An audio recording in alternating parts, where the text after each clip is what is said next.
Hi, and welcome to LNA Does Audio Stuff. This is the episode 2 of this course. All these 4 videos, you will learn different aspects on writing drum beats, especially if you are a non-drummer. Also, before this, remember to subscribe and hit the bell icon so you will see all this series and you will definitely get notified when a new episode comes out. We will also start every single episode with a little interview with Sara Leigh Shaw, who is an absolutely amazing drummer. So let's listen what she has to say, and after that we will get into our tips and tricks in Ableton Live.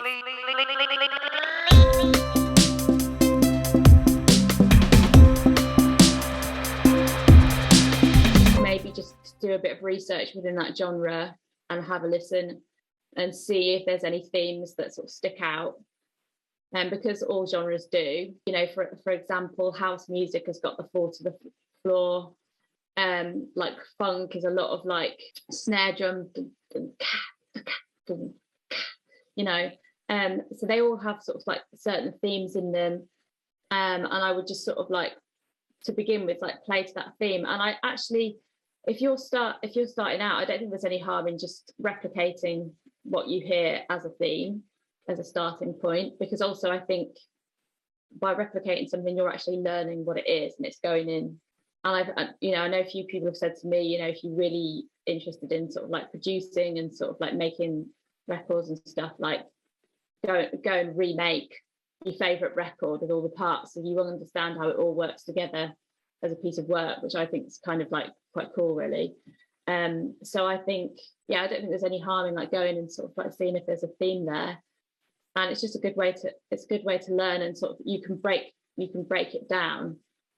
But obviously, I guess with that you have to already have a good ear for that. So maybe that doesn't always help everybody because they're not really knowing what they're hearing. It depends at what stage of like your sort of career or musical journey that you're at. I spoke about sort of being a visual learner. If you're sort of seeing the grid and you can sort of see if you know that the bass drum usually comes on 1, 2, 3, and 4 in like house music, and your snare drums on 2 and 4, then you know you can like look at the grid and see it that way. So I don't think there's any harm in sort of like looking at what's gone in the past and like taking from that as a starting point, and then you can develop from there. I mean, it depends how experienced you are with the grid and with like music reading, but it's actually really easy to transpose drum patterns onto a grid because they work in a quite a similar way. So you could, you know, I don't know, get a book of funk rhythms, like a funk book, like the Meters drummer, Zigaboo Modellesti, I can never pronounce his name, but he's got some like really cool rhythms, and you can just listen to them and transpose them over. And also quite a lot of his rhythms have been like sampled in hip hop. So they've gone on to like influence another sort of genre of music, like the sort of breaks in that kind of style of music as well. So that could be another way of looking at it, but also that depends on like how well you read music. I personally found music really difficult to read until I started playing the drums, and then when I started looking at the grid as well, I was like, there's another level of understanding what it is.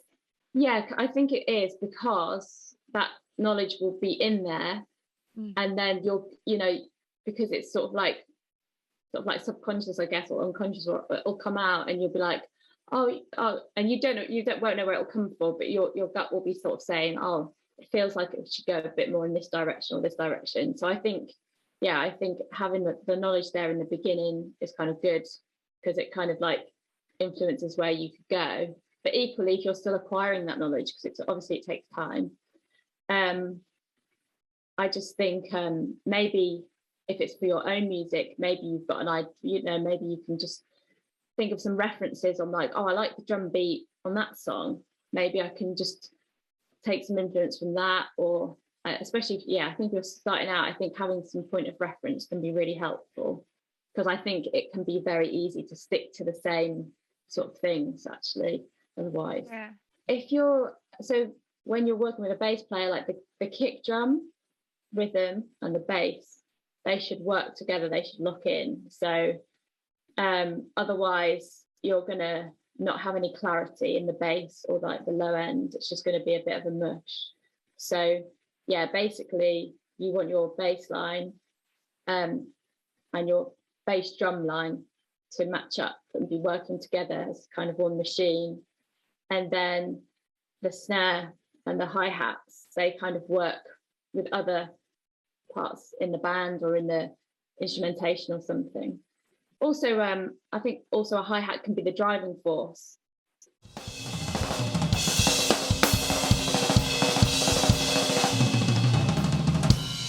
So tip number 1 is tempo, BPM, and its importance to the genre. So the BPM impacts the groove and the feel of the beat. How does it make it feel? Does it make us feel really chilled or like, yeah, we want to party? Also, it can define the genre completely. So I have some genre examples here. So here we go. We have a lo-fi hip hop. And in this track, we have full Lotus kit with also vinyl distortion. You can hear it. To make it a little bit more lo-fi. Okay, in the clip, we have this type of beat, and let's have a listen to it in 20 BPM.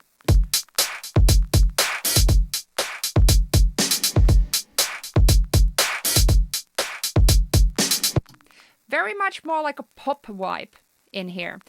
Okay, let's go to 100 BPM. So we're going down in the tempo.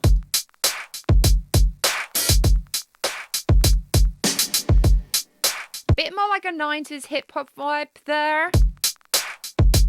But what if we go now even lower? So let's go to 60. So very, very much like slower.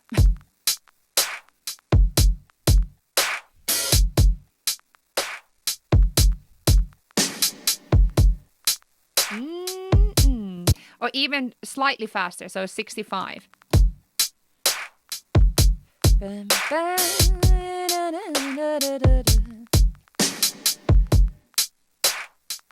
Has a completely different vibe, so you kind of want to feel like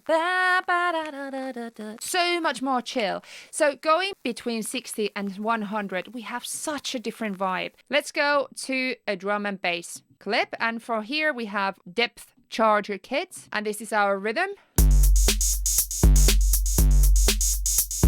And this is 120, and it doesn't sound too much like drum and bass yet. So drum and bass usually has a lot more, like the hi-hats kind of need to go like super fast. Let's go 160. See, already a massive difference. We have a completely different emphasis between kick and snare. Dun, dun, dun, dun, and the hi-hats are properly now have the vibe there. It does define not only the genre, but also the groove. Hey, at this point, I just want to quickly say very big thank you to the sponsor of this series, DistroKid. So DistroKid is a distribution company with so many amazing services. So one of them is called Splits. So nowadays, especially after COVID and stuff, so many people are collaborating online and now hopefully also in actual real life. But sometimes music releases and distribution can get a bit confusing because who gets how many percentage and how is it being delivered to them. DistroKid Splits actually does this for you. You can add unlimited collaborations to any of the tracks. You can change, add, or remove any of the splits at any time. Also, a very cool thing is that DistroKid doesn't take a cut from this. So basically you and your collaborators get 100% of what you earn in total. So you keep your hard-earned money. Also, DistroKid has been very, very lovely because they also give all my followers -7% discount for your first membership.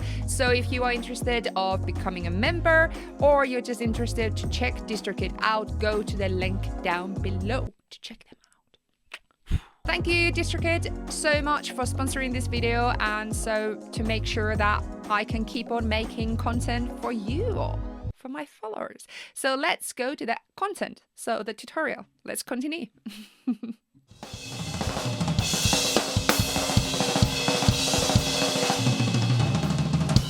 So what defines a genre? This is something that I've been thinking a lot lately, especially as a non-drummer. I've kind of seen that usually it's always bass, snare, and hi-hats. Wherever those three items are in the grid, they will define the genre. So when you're listening to any type of music ever, you look at the tempo. Secondly, you look at the patterns of the bass, hi-hat and snare, and you also look at the sounds. Okay, so in front of me I have my own track. No, I'll do it. So I'm gonna just use my own song so that I don't get any copyright issues, basically. What we're gonna do now is I'm going to show you the workflow on how I would kind of dissect a genre or drum beat out of a ready-made track. Whether you have the track in Ableton Live or whether you just listening on Spotify or somewhere online, it will work both ways. Just so that we can actually figure out what is the tempo of this, we're going to listen to the track and I'm going to just open it in a browser. So I'm just going to open it, click it, then I'm going to tap the tempo in my live set, put the click on and just check if it's kind of fitting it.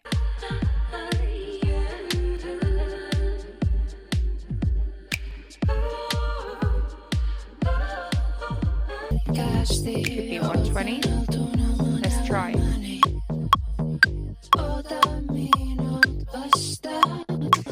Okay, so that seems to be 120. I'm just going to bring it into the session. I'm going to play it with the click and we're just double checking that it's definitely 120.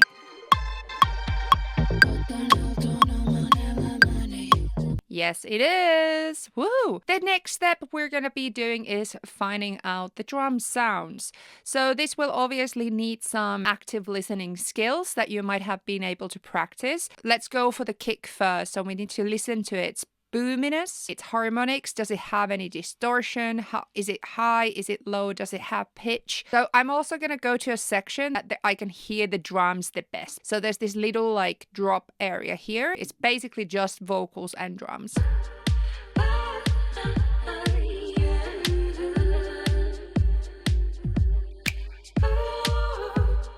In this kick, there seems to be boom, definitely, but also there is definitely like a higher punch in the sound. There's not much tonal in it, so it doesn't make a clear note, and it's not extremely decaying long boo sound either. So quite short, quite punchy kick. So let's just go and find one for us. So what I will do is I'm gonna just put a new drum rack and then either create the sound or find a sample that is what I like. So this kick sound has the high end that I like, but it doesn't have much boom. So I will just go and add a drum bus to it. See, that's a good amount. We can also add some drive to it. So on the top end of the drums, we have a snare that is kind of, it has a bit of a slap on it.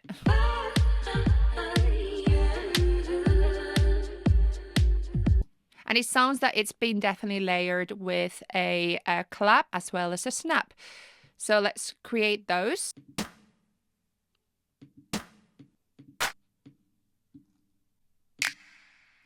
Okay, now I have a snare that has a little bit of a like punch to it. I also have a clap and we have a snap. Okay, and then we also have hi-hats on this. And they have a distinctive rhythm that is supporting a house type of rhythm. And also the sound of those is quite gentle, quite, it's more of shaker than a hi-hat. So we're going to find a shaker sound. There we go. That's pretty much it.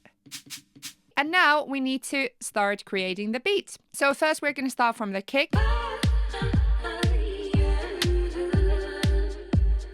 So we have dun, dun, dun, dun, dun, dun.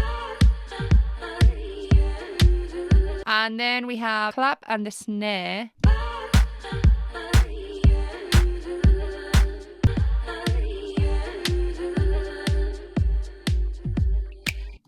And it's on the last one here, the snap. Makes more sense. And then now we're just gonna add the shaker. So what I will just do now is not repeat exactly the rhythm that we have there, but we're just gonna add the shaker on here between the kicks and the snares and claps. Let's just have a listen how this sounds. And we can add some more rhythm to the shakers.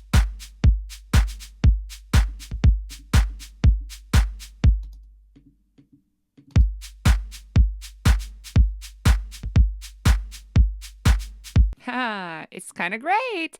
So this is basically the workflow that you can use to imitate any other tracks that you have. Obviously, remember not to copy anyone else's stuff. Just use them as an inspiration and as a reference.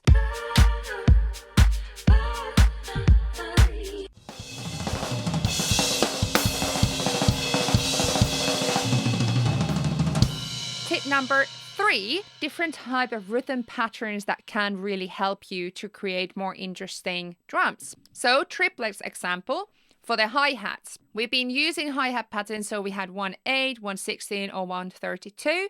So if you right click on your grid and select triplets, so it goes triplets. Go and take the triplet grid off and put our kick and snare on the regular grid.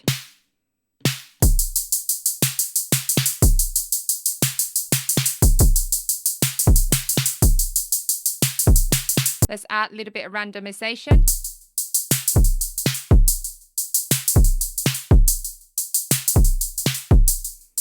Already that can add a completely different type of vibe into a groove. We can also work on a pattern called 3 + 3 + 2. So let's put our grid to 1/8. On the grid 1/8 in a 1 bar. 1, 2, 3, 4, 5, 6, 7, 8.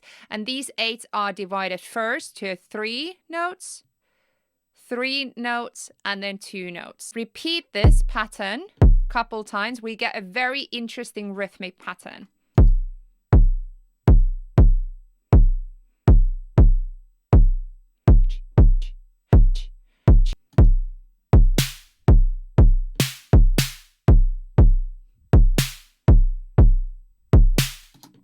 We can add snare in a couple different places.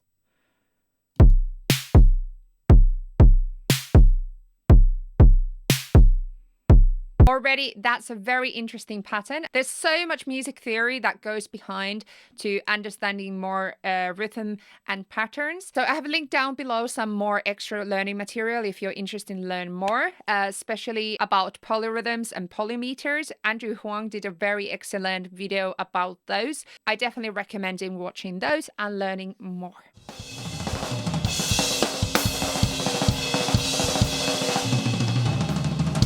Tip number 4 is understanding notations and using notations to learn more drums.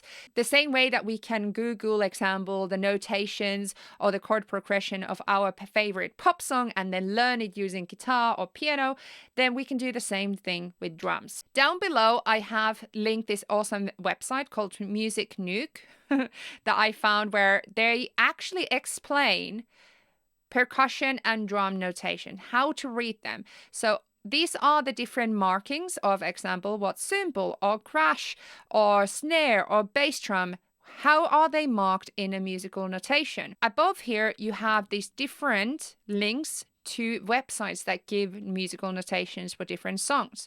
So example, we have this one here that has a lot of famous songs, and you can actually go and see what's the musical notations of example Rolling in the Deep. So here we can see, so this F note here, remember what was F note? Is a bass drum. So example, let's take what bar here? This bar here on the top right corner. Okay, so now we have our Adele drum beat here. So let's just listen what it sounds like. And we can try it in different kits. 105. It's definitely slower, so let's go a little bit slower.